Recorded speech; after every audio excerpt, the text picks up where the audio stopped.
La cerámica de la dinastía Ming. Ya, para contextualizar un poco todo, primero hay que saber qué es una dinastía.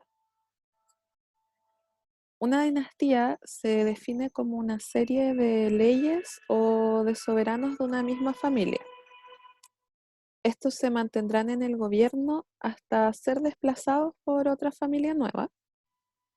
Y un concepto importante también dentro de todo esto es el mandato del cielo, que es una creencia que fue establecida por fundadores de la dinastía Zhou, que veremos más adelante.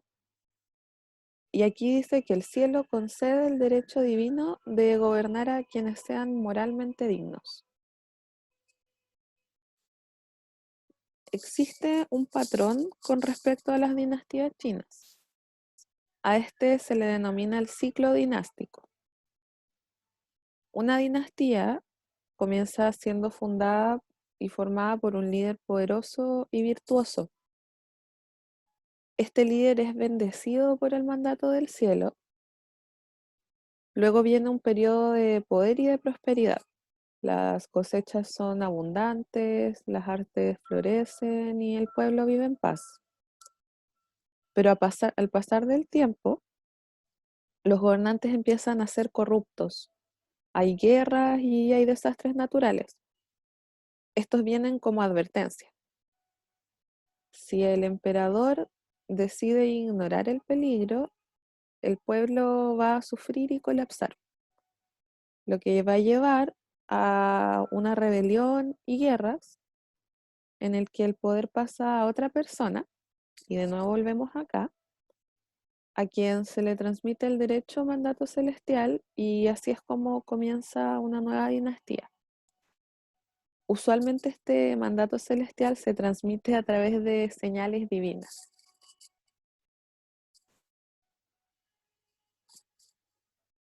En China existieron muchas dinastías, siendo la primera la dinastía Xia, de la que se tienen primeras evidencias del año 2205 a.C. aproximadamente. Esta información puede variar según las fuentes. Es más, de hecho, hasta la dinastía Han, más o menos, las fechas varían entre algunos años porque no se tienen de manera tan exacta. Luego de la dinastía Xia viene la dinastía Chang, después la Zhou, la Qin, la Han, y como dato importante, eh, se considera que las primeras porcelanas fueron fabricadas durante la dinastía Han.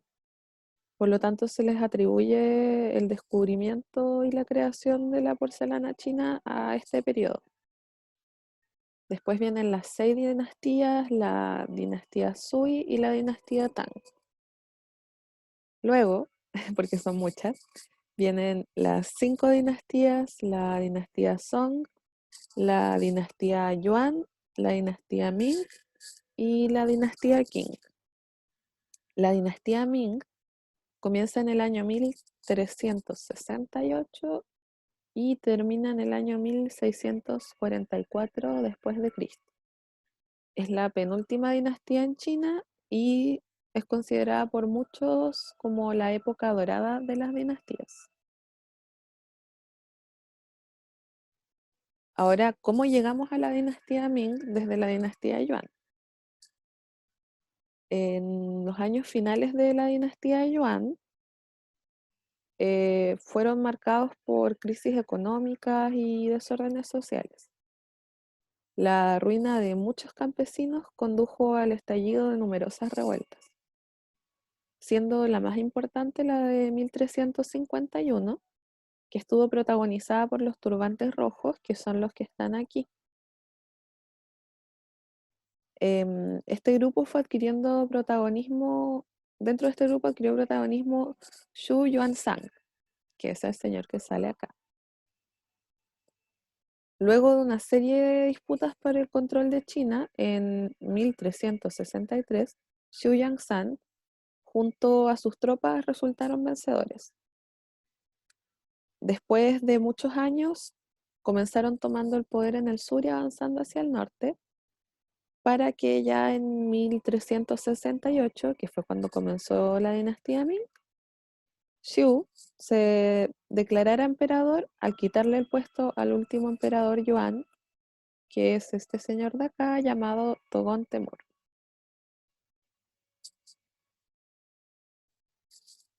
Ming significa brillante, claro, luminoso. Esto fue decidido por Xu, ya que para él los mongoles representan oscuridad y él la luz. Esta dinastía es conocida por hacer que China fuera la civilización más desarrollada de su tiempo. En un inicio, los emperadores Ming devolvieron la pureza original a China tras la dominación mongol de los Yuan. Detalles como, por ejemplo, la vuelta a la ceremonia del té o el auge de la porcelana característica de esta época, el retorno a Confucio y sus enseñanzas, son algunos de los aspectos que demuestran la evolución de la dinastía Yuan a la Ming y la marcan como una de las más importantes. Con respecto al arte, la edad de oro de la dinastía Ming va desde los años 1400 a 1450 aproximadamente. Para demostrar esta pureza que destacó la dinastía, se decidió utilizar el material más noble, que es la porcelana.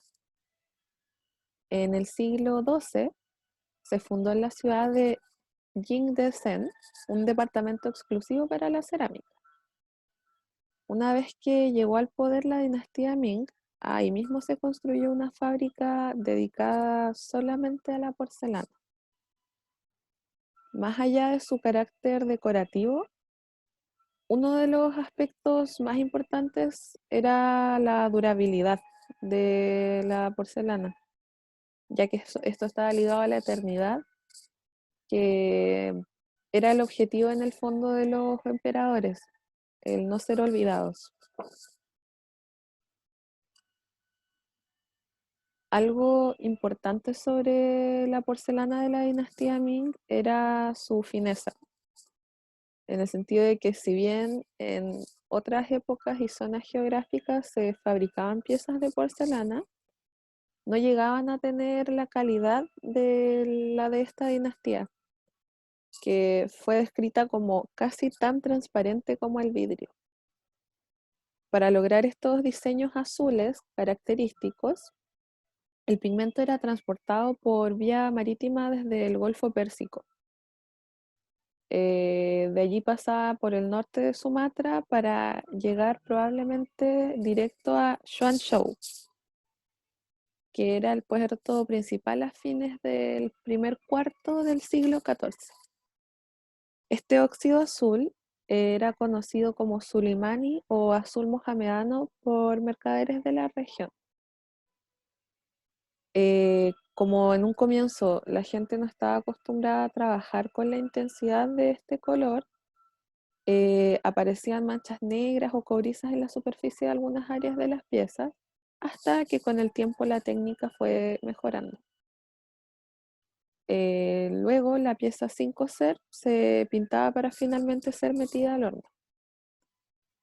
Acá podemos ver que al comparar una pieza de la dinastía Ming con una de la dinastía anterior, la dinastía Yuan, se ven las diferencias en el oficio. Por ejemplo, aquí arriba se ve un poco deforme si lo comparamos acá, que es una línea muy limpia, mucho más definida. La precisión en los trazos del diseño de este de acá es muy distinta a la de acá. em, y era el mismo material.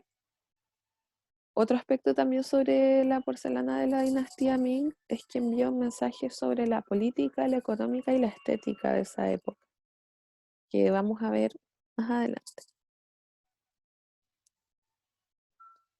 Eh, Existen muchos diseños y motivos para la porcelana china.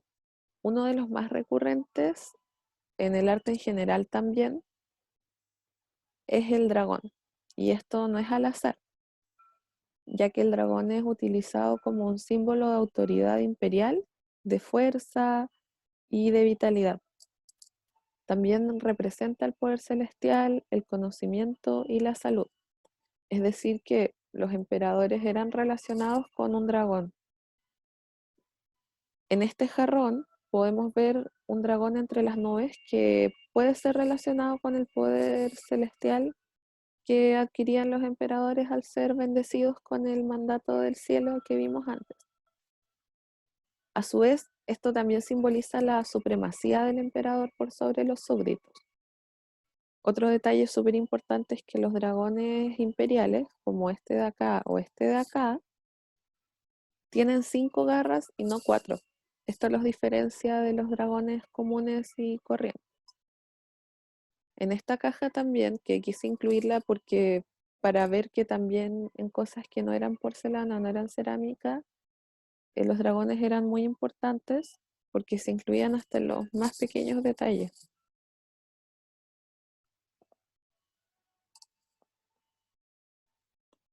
Otro motivo también son los peces koi. Como dato aparte, se puede ver en esta foto del jarrón que no hay solo cobalto o no es solamente el color azul cobalto, sino que hay esmaltes de otros colores que también eran usuales en China. Sin embargo, el esmalte azul con la porcelana blanca eran los principales colores a la hora de hacer piezas cerámicas de la dinastía Ming. Eran los característicos y por lo que se conoce realmente de esta dinastía. Los peces koi simbolizan la abundancia y la riqueza, a la vez también la perseverancia. Y todo esto proviene de una antigua leyenda, la leyenda del pez koi. En la mitología popular china se cuenta que en una escuela de peces koi se liberaron a unos cuantos en el río Amarillo de China. El objetivo de cada uno de estos peces era desafiar al cauce hasta alcanzar una cascada que estaba invadida por demonios. Mientras todos los peces se rehusaron a superar este tramo, un último koi, que es el que sale aquí o el que sale acá, se atrevió a intentar varios saltos y así llegar a la cima. Como recompensa, los dioses lo transformaron en un dragón, que es un símbolo de fuerza derivado de la perseverancia de este pez.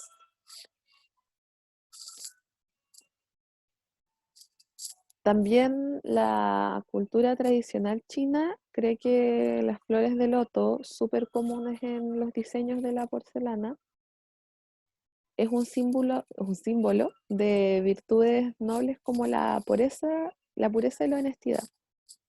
También significa cooperación, unión y armonía.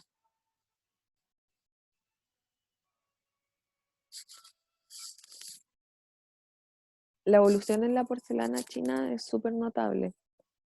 En estas 3 fotos hay piezas hechas con los mismos materiales, pero en diferentes épocas.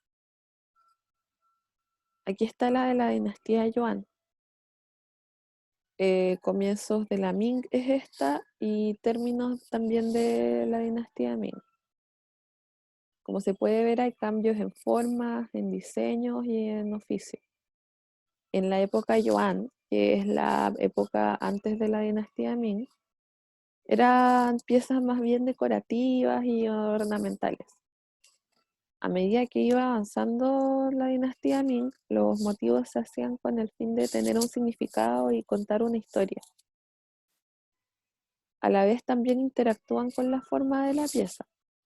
El detalle es mucho mayor, la precisión se nota más, lo que hace que estas piezas de porcelana tengan más presencia, sobre todo esta última, que se nota el avance que se tenía a través de los años.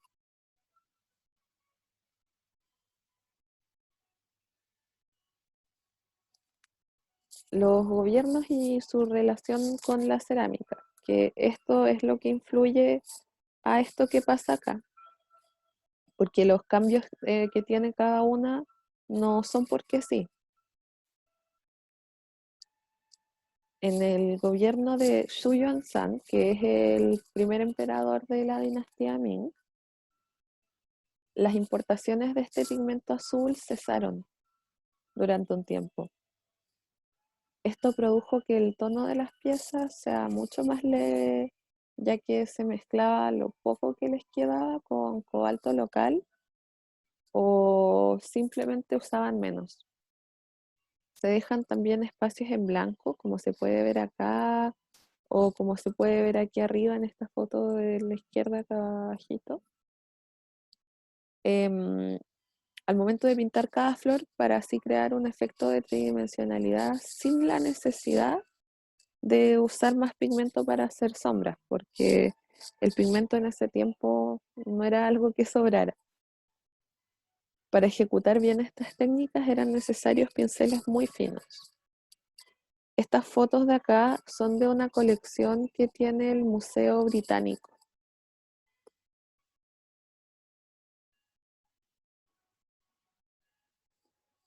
El periodo Yongle, que duró de 1402 hasta 1424, aquí está el emperador Yongle. Em, Según muchos, este ha sido el periodo más fuerte para la cerámica Ming. Este gobierno a la vez vino con muchos cambios para China, siendo el más grande el traslado de la capital, que antes estaba en Nankín, a Pekín, que luego fue renombrada Beijing. El periodo estuvo marcado desde el punto de vista cerámico, con mejoras al momento de modelar la porcelana, junto con diseños mucho más definidos y detallados, en que también se notaba más el pigmento porque había vuelto a ser importado. Porque si vemos acá, este azul es muy distinto a lo que sale acá, que sería casi un gris. También se ven diferencias en las tonalidades. Hay partes más oscuras, acá por ejemplo en los pétalos, y hay partes que son más claras en que el pigmento es diluido para así jugar con las luces, las sombras y distintos tonos que se podían lograr con este pigmento de cobalto. Otro detalle importante es que las flores se volvieron cada vez más populares, por lo que cada pétalo es dibujado con mucho cuidado, como también lo son las ramas, las hojas. Cada flor tiene su forma particular, puede ser diferenciada una de las otras y así. Otra cosa es que muchos de los trabajos de la época Yongle están influenciados por trabajos en metal, ya sea en forma o agregándole alguna pieza de este material. Por ejemplo, esta pieza de acá es comparada con esta de acá, que era una pieza de metal de la época, y se puede deducir esto, ya que estos detalles pequeños que salen, por ejemplo, aquí en el mango de una pieza de cerámica, o esta pieza que conecta aquí esta parte con esta parte, son cosas que no son aspectos que antes no eran considerados en la cerámica, ya que lo que buscan en el fondo es emular lo que pasa acá, por ejemplo.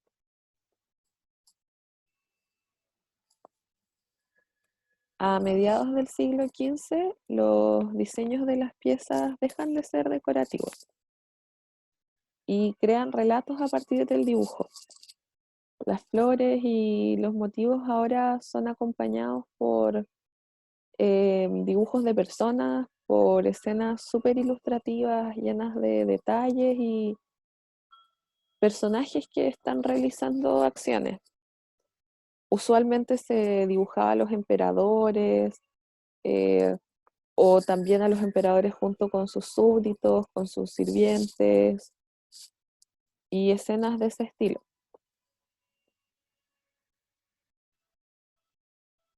En el periodo Long Qing, que duró de 1567 a 1572, este es el emperador. El uso de los dragones para cada diseño era infaltable, porque le daba a cada pieza un valor mucho más alto, dada la relación que tenían los dragones con el poder celestial. Y hay que ver que tienen siempre las 5 garras, como acá sale.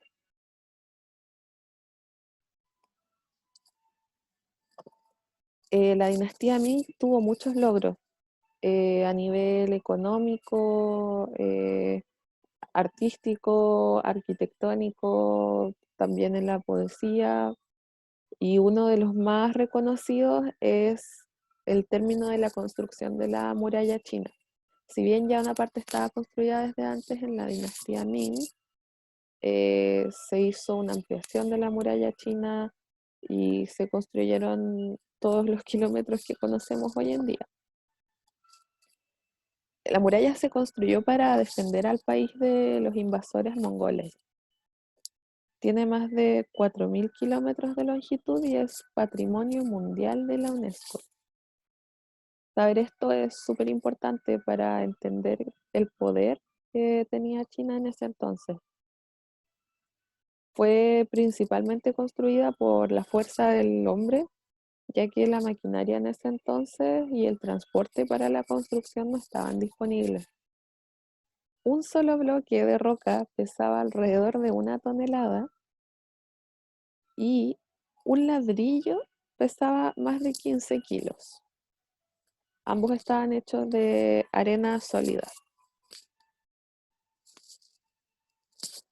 Otro trabajo arquitectónico súper importante también de esta dinastía es la ciudad prohibida de Beijing.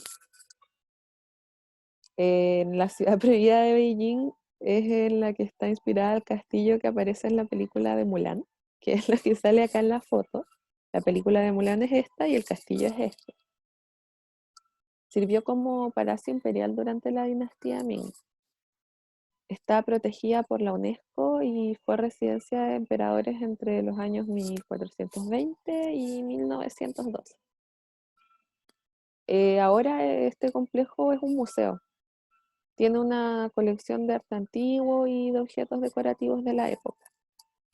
Desde su construcción hasta 1949, el palacio y sus dependencias estuvieron reservados para la corte y sus súbditos. De ahí el nombre de Ciudad Prohibida. Aquí también se llevaban a cabo ceremonias oficiales del emperador.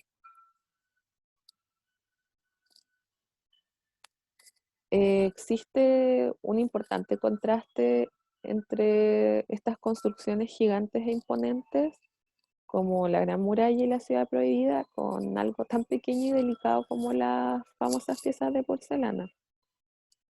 Sin embargo, el impacto que puede generar algo tan pequeño como un vasito de cerámica de porcelana puede ser el mismo que genera una muralla de cientos de kilómetros.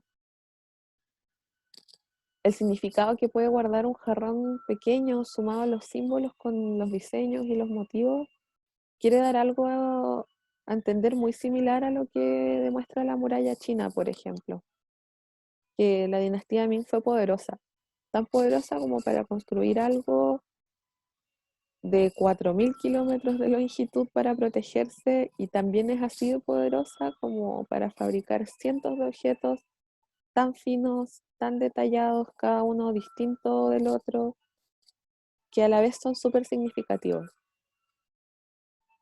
Que también vale decir eran objetos que eran destruidos si tenían una falla por más mínima que fuera, deformidad en la forma, deformidad, o algún dibujo mal hecho. En el fondo lo que buscaban los Ming era dejar un legado que tiene que ver con el aspecto eterno, que por ejemplo la porcelana puede ser frágil y destruida al caerse, pero sin embargo puede durar muchos años, como lo vemos ahora, ha durado cientos de años y se han seguido encontrando restos de cosas o vasijas enteras, que pasa lo mismo también con la Gran Muralla o la Ciudad Prohibida. Son objetos y construcciones para ser recordados, que eso a la vez es súper imponente.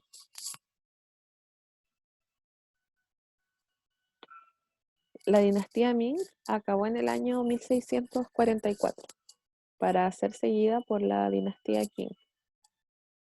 Ya para el año 1610, el gobierno de los Ming apenas tenía autoridad. Entonces allí fue cuando el movimiento manchú, liderado por Nurhaci, que es este señor de aquí, le declaró la guerra a los Ming. Luego de años y enfrentamientos, el gobierno Ming no pudo más y fue derrotado. Así fue como los Qing pasaron al poder. Y la era de la dinastía Ming acaba en 1644. Esa sería mi presentación. Espero que la hayan disfrutado, que se estén cuidando del COVID, estén sanos en sus casas y eso. Muchas gracias.